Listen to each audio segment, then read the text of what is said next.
In the vast expanse of space, humanity had always wondered if we were alone. We gazed at the stars, sent out our signals, and waited for a response. But on that fateful morning in late October, we learned that sometimes silence is safer than the answer you receive. I remember standing in the control room at NASA's Deep Space Communications Complex, just another routine night shift that turned into anything but routine. The first signal came through at 3:47 a.m. Earth time. A perfect, crystalline transmission that made every other message we'd ever received look like static in comparison. As the lead communications officer, I'd seen my share of false positives and unexplained phenomena, but this was different. This was intentional. The message itself was simple, delivered in perfect mathematical sequences that any advanced civilization would understand. Your species has been noticed. Your technological progression has been monitored. Your potential has been assessed. The Galactic Empire claims jurisdiction over your solar system. Prepare for integration. Within hours, every major observatory and listening post across the globe had received the same transmission. The message repeated on a loop, growing stronger with each passing hour. Our preliminary calculations suggested the source was moving fast, and moving toward us. World leaders scrambled to respond, but how do you answer a message like that? What protocol exists for telling an advanced civilization that we're not interested in being integrated? The UN Security Council convened an emergency session, while military commanders worldwide quietly moved their forces to high alert. But it was a junior scientist at the European Space Agency who noticed something odd about the transmission pattern. Dr. Sarah Chen had been analyzing the signal's frequency variations when she discovered what she called a shadow message, a subtle harmonics pattern hidden beneath the main transmission. It took 3 days of continuous computing to decrypt it. Warning: do not respond. Do not reveal technological capabilities. The Empire consumes. The Empire expands. You have one advantage. They do not yet know your full potential. We are the remnants of those who tried to resist openly. Learn from our mistake. Prepare in silence. This hidden message changed everything. It wasn't just a warning. It was a lifeline thrown to us by some unknown allies, survivors of whatever this empire had done to their own civilizations. Humanity faced a choice: submit to this galactic empire or find a way to resist that wouldn't immediately reveal our hand. As I sit here recording this, Earth's greatest minds are working around the clock, developing technologies and strategies that might give us a fighting chance. We've become very good at appearing more primitive than we actually are. Our broadcasts have been altered, our satellites disguised, and our most advanced facilities hidden deep underground or beneath the oceans. The Empire's ships will arrive in our solar system within 5 years. They expect to find a young, naive species ready for integration into their empire. Instead, they'll find something else, a humanity united in purpose, armed with determination, and prepared to protect our home at any cost. But there's something we discovered in that hidden warning message that we haven't revealed to the public yet. Something that makes me believe we might actually have a chance against these galactic invaders. You see, buried deep in the harmonics of that shadow message was a third layer of communication. Technical specifications that suggest the Empire has one critical weakness, and if we're right about what it means, the third layer of the message contained schematics, not of weapons or shields, but of something far more fundamental. The Empire's entire faster-than-light technology relied on a very specific quantum frequency, one that could theoretically be disrupted. But here's the fascinating part. The frequency they used was eerily similar to the resonance our scientists had discovered in dark matter experiments just months before the message arrived. The hidden message also revealed something else. The Empire's expansion wasn't random. They specifically targeted worlds with abundant water and complex organic compounds. Earth, with its vast oceans and rich biosphere, must have looked like a perfect prize on their stellar maps. But what they didn't know was that those same oceans had forced humanity to develop technologies they'd never expect from a primitive civilization. Our deep-sea research installations, originally built to study marine life and underwater volcanoes, became the perfect hidden laboratories. The crushing depths that had once challenged our engineering now served as natural protection against the Empire's scanning technology. Dr. Chen's team, relocated to the Mariana Research Station, worked tirelessly to understand the quantum mechanics behind the Empire's vulnerabilities. The global response to this threat was unlike anything in human history. Former enemies became allies, sharing resources and knowledge. Space programs worldwide officially scaled back, making it appear as though we lost interest in the stars. In reality, we moved everything underground. The old missile silos of the Cold War found new purpose, transformed into research centers and manufacturing facilities. I was transferred from NASA to a classified facility beneath the Antarctic ice sheet. Here, surrounded by the world's brightest minds, we began to understand the true scope of what we faced. The Empire wasn't just advanced. They were ancient. The shadow message contained fragments of historical data showing their expansion across thousands of galaxies over millions of years. Yet they'd never encountered a species quite like us. Most civilizations they conquered were either too primitive to resist or too advanced to hide their capabilities. Humanity existed in a unique sweet spot, advanced enough to understand the threat we faced, but not so advanced that we'd already revealed our full potential to the cosmos. This was our one advantage, and we intended to make the most of it. Through careful analysis of the warning message, we discovered that our mysterious allies had once been part of the Empire's scientific elite. They'd escaped during a failed rebellion, taking with them crucial knowledge of the Empire's technological foundations. Their warning wasn't just about survival. It was a blueprint for resistance. The quantum frequency vulnerability they'd identified wasn't just theoretical. Early tests in our underwater facilities showed promising results. We could create localized disruptions in space-time that might interfere with their faster-than-light drives. But the power requirements were enormous, and scaling up the technology would be challenging. As the years passed, our preparations intensified. On the surface, Earth appeared to be going about its business as usual. Cities grew, people lived their lives, and our public technology remained deliberately stagnant. But beneath the surface, in underground bunkers, underwater bases, and hidden mountain facilities, humanity was preparing for the fight of its existence. Then, 3 days ago, our deep space monitoring stations detected something that changed everything. The Empire's advanced scouts had arrived at the edge of our solar system far earlier than expected. As I record this, they're moving through the Kuiper Belt, no doubt conducting their preliminary survey of Earth. But they're about to learn something their vast empire has never encountered before: the true cost of underestimating humanity. You see, we've discovered something in the quantum frequency calculations that even our mysterious allies didn't know about. Something that could change everything. Our discovery was both brilliant and terrifying in its simplicity. The Empire's quantum drives didn't just use dark matter. They created it. Each jump through space left behind a microscopic tear in reality, a wound in the fabric of space-time that leaked dark matter into our universe. After millions of years of expansion, they created a vast network of these tears, unknowingly weakening the very structure of space itself. Dr. Chen's team found that these tears could be manipulated. Every time the Empire used their faster-than-light technology, they were actually surfing along waves of dark matter, riding the quantum wake of their own previous journeys. It was elegant, efficient, and ultimately their greatest vulnerability. Working from our underwater base in the Mariana Trench, we developed a device we called the resonance array. It looked deceptively simple: a spherical chamber filled with supercooled quantum particles, surrounded by electromagnetic coils. When activated, it could create a controlled cascade of dark matter reactions, essentially turning the Empire's own highway system against them. Yesterday, at 400 hours, our lunar monitoring stations reported that the advanced scout ships had passed Neptune's orbit. Their trajectory confirmed our worst fears. They weren't just here to observe. The formation of their ships matched known invasion patterns documented in the warning message. They expected to find a helpless civilization ripe for conquest. Instead, humanity had a surprise waiting.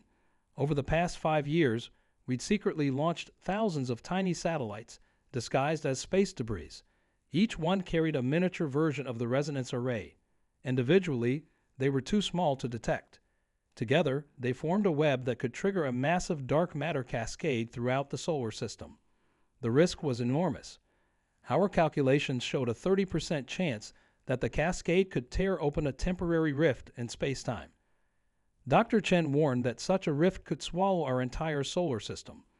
But the alternative, submission to an empire that had consumed countless civilizations, was unthinkable. As I speak these words, the scout ships are approaching the asteroid belt. Our early warning systems indicate larger vessels emerging from hyperspace at the edge of our solar system, the main invasion fleet. We estimate we have less than 48 hours before they reach Earth. The plan is in motion.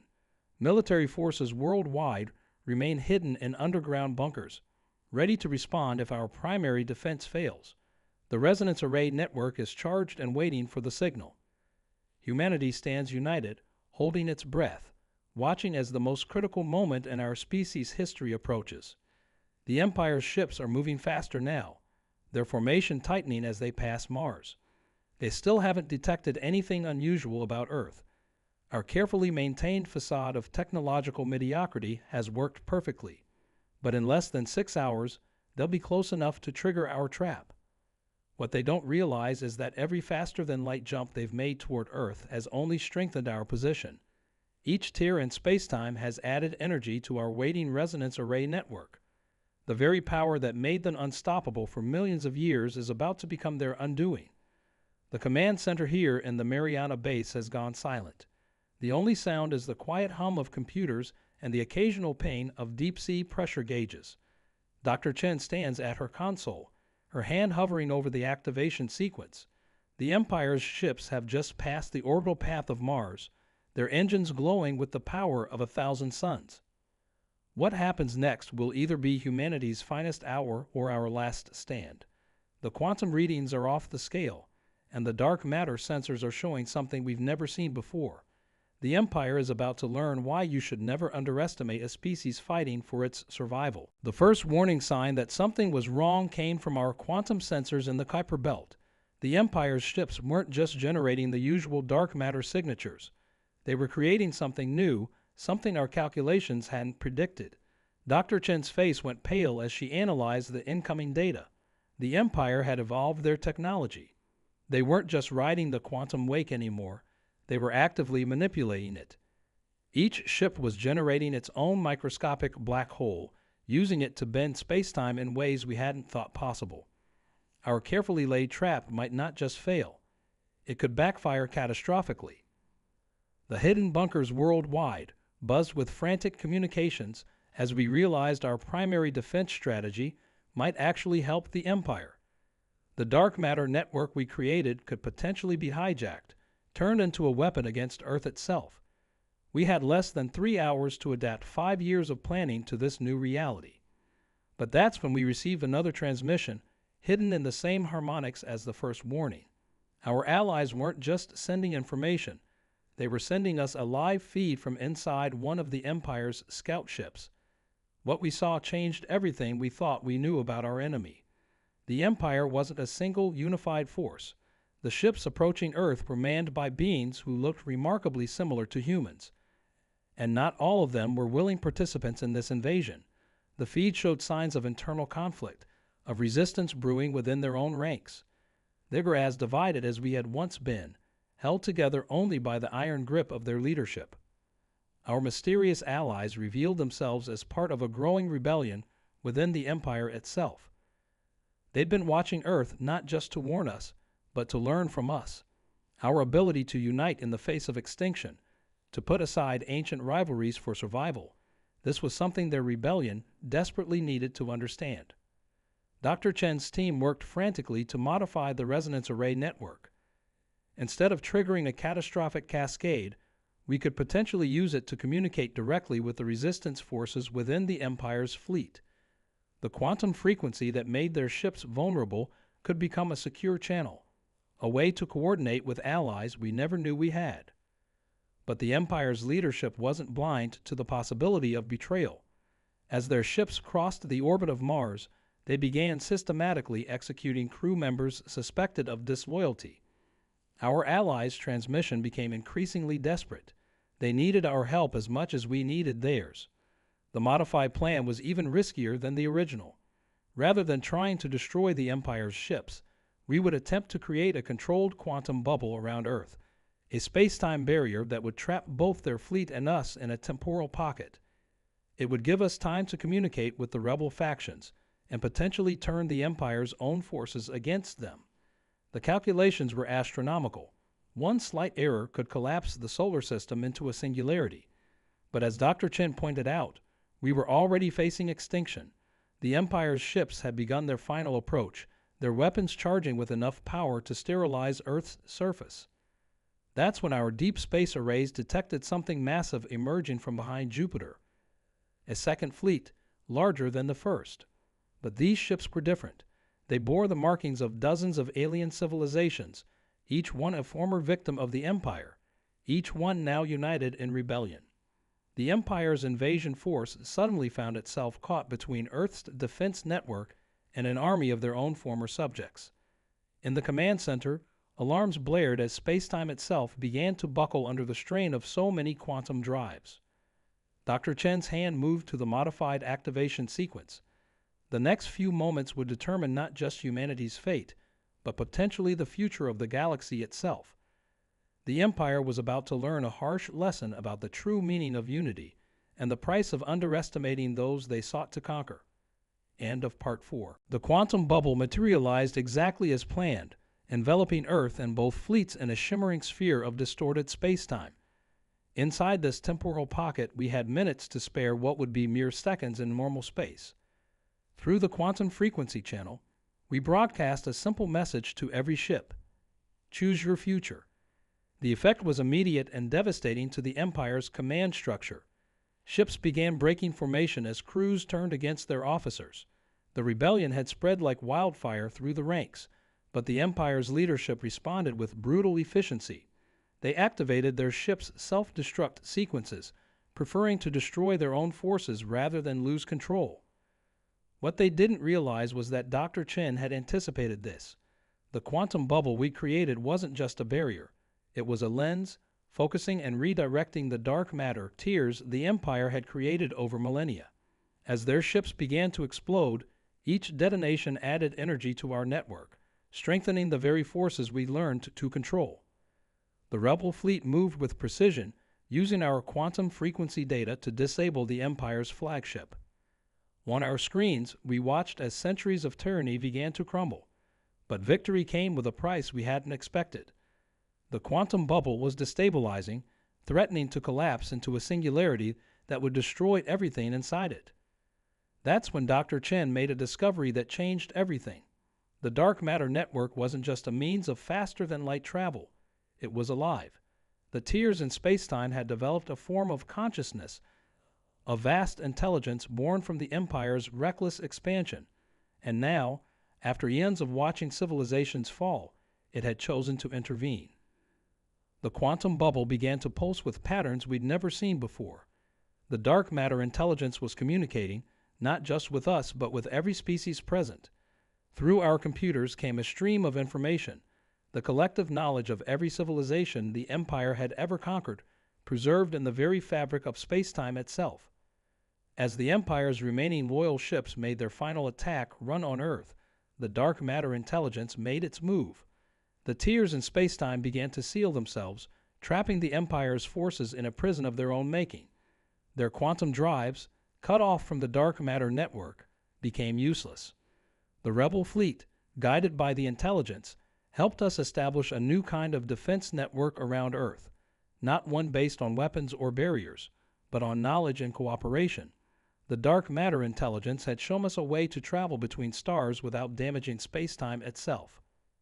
In the aftermath, as the quantum bubble dissolved, we found ourselves part of something greater than we'd imagined. The former Empire's subjects, now free, reached out to Earth not as conquerors or victims, but as equals. Humanity's resistance had sparked not just a rebellion, but a revolution in how species across the galaxy would interact.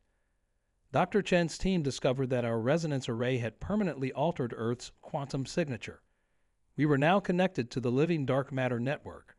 our world becoming a beacon for species seeking to escape the Empire's remaining influence.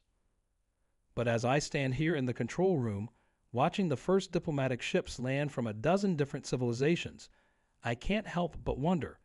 The dark matter intelligence is still out there, watching, waiting. It showed us that the universe is far stranger and more alive than we ever imagined. And something tells me this isn't the end of our story. It's just the beginning of a much greater adventure. Our sole warning had led not to our destruction, but to our evolution. The Galactic Empire had sought to conquer Earth, but instead, it helped us find our place among the stars. And somewhere out there, in the quantum fabric of space itself, a new kind of consciousness continues to grow, watching as we take our first steps into a much larger universe. 6 months have passed since the day Earth joined the galactic community. The transformation has been remarkable yet carefully managed. We learned from the mistakes of other worlds that too much change too quickly could destabilize a civilization.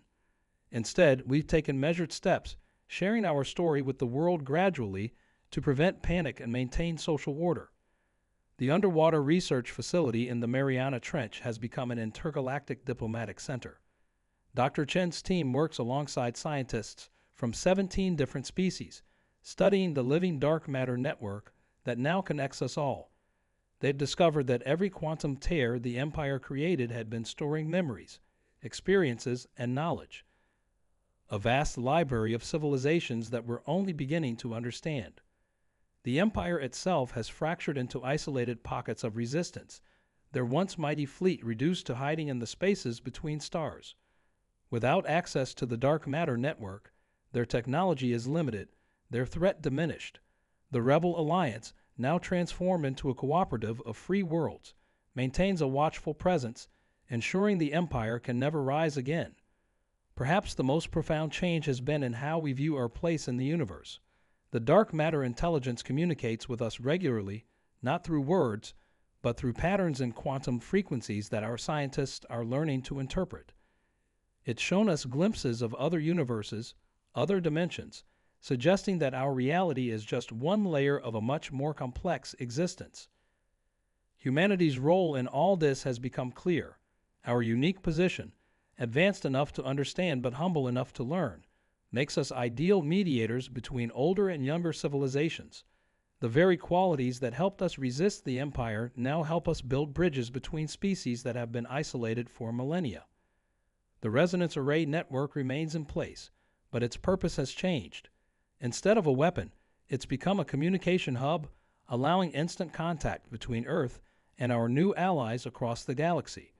Every day, we learn more about the countless civilizations that exist among the stars, each with their own stories of survival and resistance against the Empire.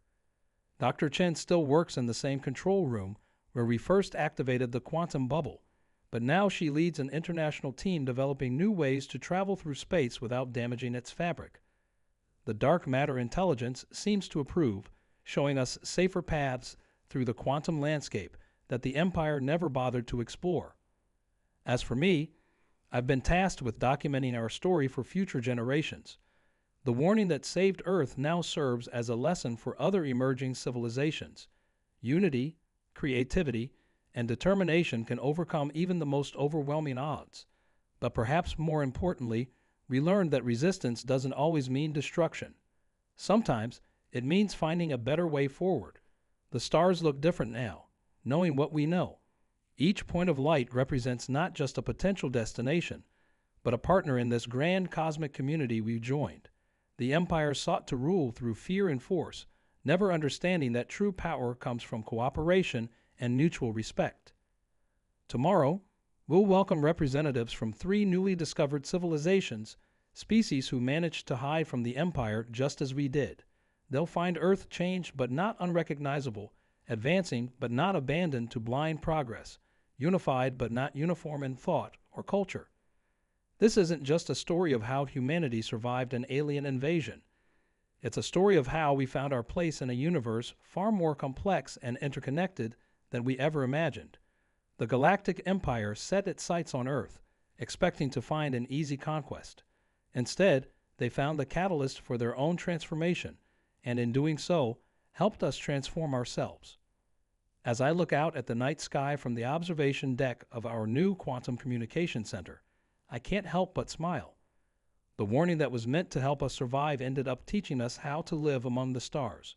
And somewhere out there, in the living network of dark matter that spans our galaxy, our story continues to spread. A reminder that the greatest power in the universe isn't conquest, it's connection.